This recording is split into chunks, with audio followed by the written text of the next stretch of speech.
The following is an excerpt from the book Experiences of Thought by Anthony Kahn, available now on Amazon.com and Kindle. Lucrative logic in matters of matter, infinite possibility. In a game of who can name the biggest number, infinity usually comes up as a matter of course. Children in school might argue, and one say, "I am better than you times infinity," with the other retorting, "I am better than you times infinity plus 1. But infinity plus 1 is of course the same thing as infinity. But how can this be? Any number grows larger if you add 1 to it. That is a logical necessity. The reason is that infinity is not really a number at all, but rather a concept. If you try to think of infinity in the same way as you treat an actual number, you will come unstuck. Now there are some very large named numbers out there. 1 trillion, a 1 followed by 12 zeros, is minute compared to 1 Google. A 1 followed by 100 zeros. 1 Google is dwarfed by 1 centillion, a 1 followed by 303 zeros. 1 centillion is as good as 0 next to 1 Googleplex, a 1 followed by Google zeros. And 1 Googleplex is as good as 0 compared to 1 Googleplexian, a 1 followed by Googleplex zeros. But why would anyone bother naming such ridiculously colossal numbers? If you could count all of the atoms in the visible universe, you would still have a number less than 1 Google. Such large numbers do actually serve a purpose in the real world, however, when we begin to think about all the different ways that a given system can behave. How many ways can you organize all of the atoms in the visible universe, for example? Believe it or not, there are even numbers that make 1 Googleplexian look pathetically small. Graham's number, for instance, is so large that it can only be defined with nested series of power towers, stacks of exponents one on top of the other rising to unfathomable heights. And yet it did not arise out of some mathematician's game, but rather an actual real-world problem. But if you really want the king of big numbers, have a read about tree 3 and consider tree of tree 3 and so on.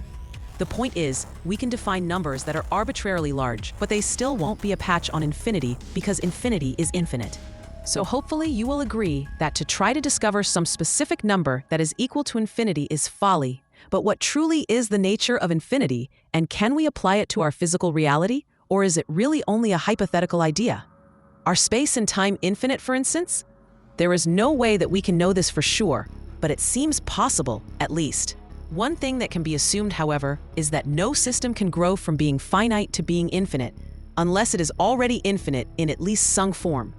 A finite number multiplied by a finite number is always finite. If, for example, we presume infinite time in which to evolve a system, however, then we can potentially multiply some parameter of the system by infinity. But infinity was already a part of the system because the time parameter was infinite. But do we truly need infinity to be a reality in order to remove problematic boundaries from concepts such as time and space? Suppose for a moment that space was finite. At first glance, that would seem to imply that there must exist hard boundaries where we transition from having space to having nothingness. But what would such a boundary look like? What does nothingness even look like, and how on earth could you have a boundary with it? Space must be infinite then, right? Well, not necessarily. Nothingness has no spatial dimensions or any other dimensions for that matter, and so a spatial boundary with nothingness is actually the same thing as no boundary at all. It is actually possible to conceive of such a state without acquiring infinite proportions. Consider, for example, that space might loop back on itself, creating a seamless continuum in the same way that one can circumnavigate the surface of the Earth endlessly and never encounter any boundary. The situation with time need not be any different, for any boundary with an absence of time is likewise the same thing as no boundary at all. If you have ever undergone a general anesthetic, you will know that the time during which you were under might as well not have existed from your perspective. You simply drift off to sleep and wake up again. There is nothing in between. When we think of infinity, it is usual to think in terms of infinitely large, but what about infinitely small? Now, with all our earlier discussion of nature being quantized, you may wonder if space and time themselves are quantized, and that may well be the case. That does not necessarily mean, however, that they do not behave as continuous intervals, and if they do, then we can theoretically divide them into infinitesimal chunks.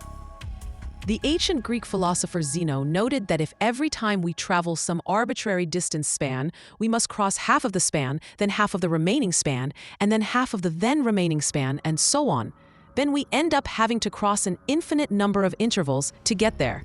This implies that you need to multiply an infinitesimal span by infinity to get a finite span. just as you have to multiply a finite span by infinity to get an infinite span. So there are two orders of infinity that you must traverse to get from the infinitesimal to the infinite.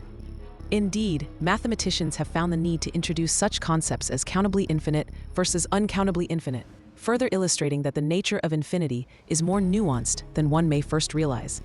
Ultimately, though, the reality in which we occupy ourselves sits firmly in the finite, and the notion of infinity does not come naturally to us. If our universe does in fact extend infinitely outward, as well as infinitely inward, we are stuck hopelessly in the middle regardless. This completes Chapter 3. The story continues in Chapter 4 with Loving Logic in Matters of Mind.